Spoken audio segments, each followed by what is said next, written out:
Kashmir life के आज के शुमारे में आप सबका इस्तकबाल है। इसमें कोई शक नहीं कि नौजवानों में स्ट्रीट फूड का रुझान काफी ज्यादा बढ़ रहा है। न सिर्फ नौजवान बल्कि हर उम्र के लोग स्ट्रीट फूड को प्रेफर करते हैं। दिन ब दिन इसका कंजप्शन भी ज्यादा हो रहा है और इसके खदशात भी। ताहम स्ट्रीट फूड का सबसे बड़ा नुक्स ये है कि इस पर कोई सही क्वालिटी चेक नहीं है। ये न सिर्फ हमारी सेहत बल्कि हमारे माहौल पर भी बुरा असर डालता है। अब सवाल ये है कि आखिर स्ट्रीट फूड हमारी सेहत के लिए कितना नुकसानदेह है। इस सवाल का जवाब जानने की कोशिश करेंगे हम डॉक्टर बीनेश जोहरा से, जो एक डाइटिशियन और क्लिनिकल न्यूट्रिशनिस्ट है। डॉक्टर बीनेश, आपका कश्मीर लाइफ में इस्तकबाल है। Thank you so much. Assalamu alaikum to all the viewers. तो मेरा आपसे पहला सवाल रहेगा कि क्या हम स्ट्रीट फूड को अपने स्टेपल फूड के ऑल्टरनेटिव के तौर पर ले सकते हैं? हम स्ट्रीट फूड को एक ऑल्टरनेटिव फूड की तरह हम यूज नहीं कर सकते हैं, बिल्कुल भी नहीं। क्योंकि मी एज अ डाइटिशियन मैं हमेशा ये अपने सबको पेशेंट्स को बोलती हूँ, या मैं हमेशा ये इम्प्लीमेंट करने की कोशिश करती हूँ कि सब लोग एक होममेड फूड जो है वो अपने डाइट में इंक्लूड करें।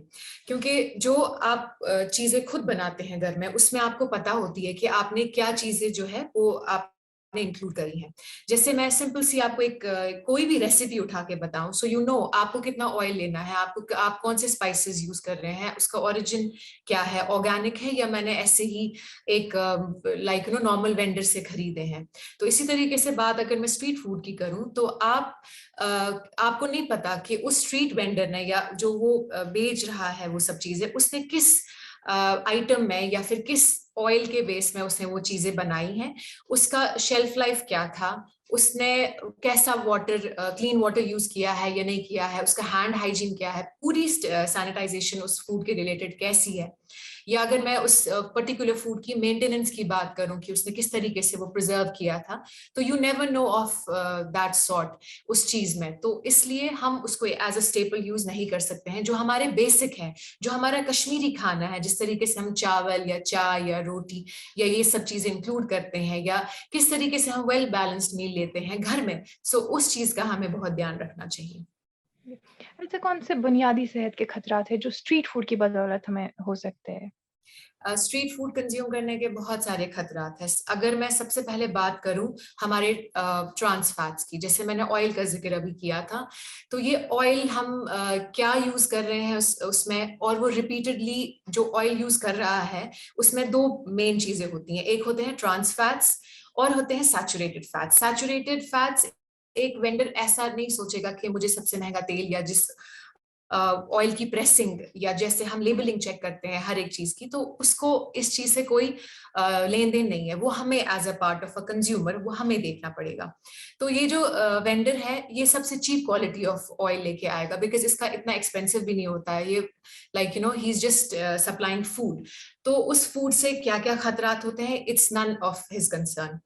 अब जब से मैं ऑयल की बात कर रही हूँ, तो ऑयल में ये है कि ट्रांस फैट्स बहुत ज्यादा प्रोड्यूस हो जाते हैं जब वो रिपीटेडली एक ही चीज उस ऑयल में हफ्ते भर उसको रिपीटेडली फ्राइंग के लिए यूज करता है। क्योंकि एक ऑयल का एक स्पेसिफिक स्मोक पॉइंट होता है, अगर उस स्मोक पॉइंट से वो ज्यादा इंक्रीज होने लगता है तो वहां से ट्रांस फैट्स प्रोड्यूस हो जाते हैं। और इन ट्रांस फैट्स का ये एक ड्रॉबैक है, ये डायरेक्टली हमारे ब्लड स्ट्रीम में चले जाते हैं, और उसकी वजह से द ओबेसिटी या फिर डायबिटीज होने के खतरात, ये सब चीजें बहुत कॉमन है। हमारी हेल्थ के ऊपर कितना सारा बुरा असर इसकी वजह से पड़ता है। और अगर मैं बात करूं इन सारे स्ट्रीट फूड्स का, एक बेसिक चीज होता है उसको बोलते हैं हम मैदा। आप समोसा देखो, आप मोमोज देखो, तो ये सारी चीजें जो है ये मैदे के ही बने होते हैं, या मैदे में इसको वो पूरा कोट किया गया होता है और उसके बाद उसको फ्राई करते हैं। जस्ट एन एग्जांपल, बट अगर आप बाकी चीजें भी देखेंगे वो भी मैदे के ही बने होते हैं। तो मैदे का एक इम्पॉर्टेंट जो हमें मद्देनजर रखना पड़ता है, दैट इज ग्लूकोज स्पाइक हमारी बॉडी में। ग्लूकोज स्पाइक की वजह से हमारे जो बॉडी में जैसे जो जो ग्लूकोज प्रोड्यूस होने लगता है, हमारी जो बॉडी में ग्लूकोज होता है, तो वो जो उसकी जो क्वांटिटी होती है वो इंक्रीज हो जाती है, और उसकी वजह से फैट स्टोरेज में उसको प्रमोशन मिल जाता है, या फिर रिस्क ऑफ डायबिटीज जो है वो इंक्रीज हो जाती है। थर्ड चीज अगर मैं बात करूं तो सोडियम, इसमें नमक का यूज बहुत ज्यादा होता है, क्योंकि नमक की एक अच्छी क्वालिटी होती है, ये स्टोरेज में हेल्प करता है, शेल्फ लाइफ बढ़ा देता है। तो अब अगर मैं एक प्रॉपर फ्रेंच फ्राइज की बात करूं तो उसमें हमारे 1000 मिलीग्राम से भी ज्यादा नमक होता है, एक just 1 serving of French fries. तो अब माइक्रोबियल एक्टिविटी की बात करूं तो आपको नहीं पता इसमें कितने सारे माइक्रोब्स हैं और कैसे ये किया है। तो food contamination, chronic non communicable diseases, इसका हमें बहुत ध्यान रखना पड़ता है। जैसे आपके लाइक एलर्जीज किसी को होती है, आपको नहीं पता उसमें क्या यूज किया गया, किसी को पीनट की एलर्जी होती है, किसी को मिल्क एलर्जी होती है। सो ये सारी चीजें जो है इसका हमें बहुत ध्यान रखना पड़ता है। तो इससे ये तो कुछ ही चीजें हैं जो मैंने यहाँ पे बताई। नॉन कम्युनिकेबल डिजीजेस या फूड बॉर्न इलनेसेस जितने भी सारे हैं, या फिर फूड सेफ्टी का हमें बहुत ध्यान रखना पड़ता है, जिसमें कंटामिनेशन की वजह से हमारे इन्फेक्शंस गैस्ट्रोइंटेस्टाइनल इन्फेक्शंस वो बहुत कॉमन है इसी स्ट्रीट फूड की वजह से। हाँ, देखिए जैसा कि मैंने पहले भी कहा कि इसमें ना कि सिर्फ सेहत बल्कि माहौल पे भी एक असर पड़ता है, क्योंकि हम लोग देखते हैं चाहे वो स्मोक वगैरह हो या इम्प्रॉपर वेस्ट डिस्पोजल हो इन स्टॉल्स में होता है। जी, या तो वो जो पॉल्यूशन है उस वजह से भी हम कह सकते हैं इनडायरेक्टली ह्यूमन हेल्थ पे इफेक्ट होता है। Of course. आप इस बारे में वो क्या इफेक्ट्स हो सकते हैं जो इनकी वजह से वेस्ट या पॉल्यूशन की वजह से हो सकते हैं?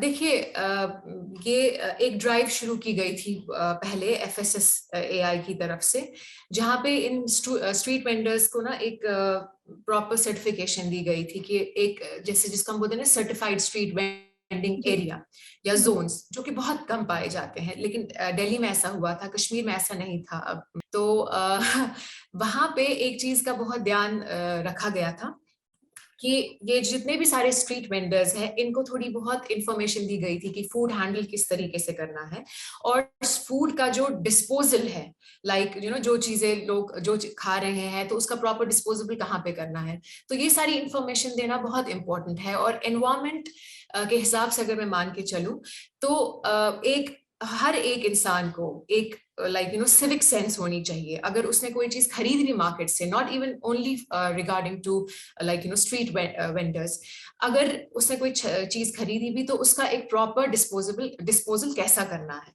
तो वो एक बहुत इंपॉर्टेंट चीज है जिसकी वजह से हमारे एनवायरमेंट में बहुत असर पड़ सकता है, which is causing pollution. Then फिर वो जो कि हम पढ़ते ही हैं, जैसे वहां पे कोई डॉग मेनेस है इस टाइम बहुत कॉमन इन कश्मीर, जी, या फिर फ्लाइज है, they sit at different places. तो ये जो इलनेसेस कुछ है, तो ये इसी तरीके से ट्रांसफर होती रहती है। सो एक कोशिश करनी चाहिए कि हमारे हमारे हमारे जो एरियाज है उसको क्लीन रखना चाहिए हमेशा।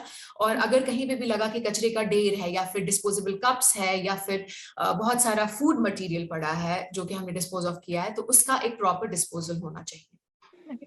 हाँ, देखिए अगर हम सही सफाई, सेहतमंद जो मेकिंग हो या एनवायरनमेंट का पूरा ध्यान रखें, तो क्या हम कह सकते हैं कि स्ट्रीट फूड का इस्तेमाल सही या ठीक होगा? आइडियली ऐसा नहीं है, बिकॉज जो चीज आप खुद बनाएंगे, जो चीज आप देखेंगे, जैसे कहते हैं ना सीइंग इज बिलीविंग। सो जो चीज आपने खुद देखी कि किस तरीके से बन रही है, या इसमें कौन कौन से इंग्रेडिएंट्स इन्वॉल्व है, तो तब अनलेस एंड अनटिल, खासकर जो लोग बहुत हेल्थ कॉन्शियस है, जी, I can not vouch for that कि ऐसा हो सकता है।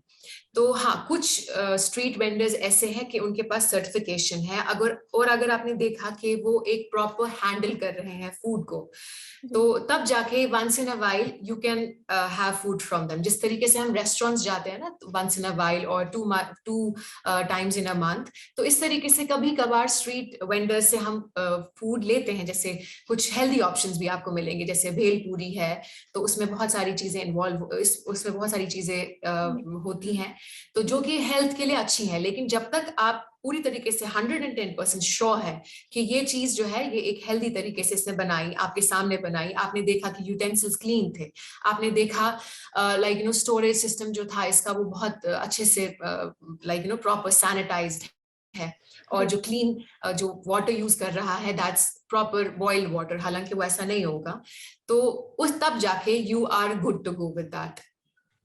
Okay. Doctor Binesh, Kashmir life के साथ जुड़ने के लिए आपका बहुत-बहुत शुक्रिया।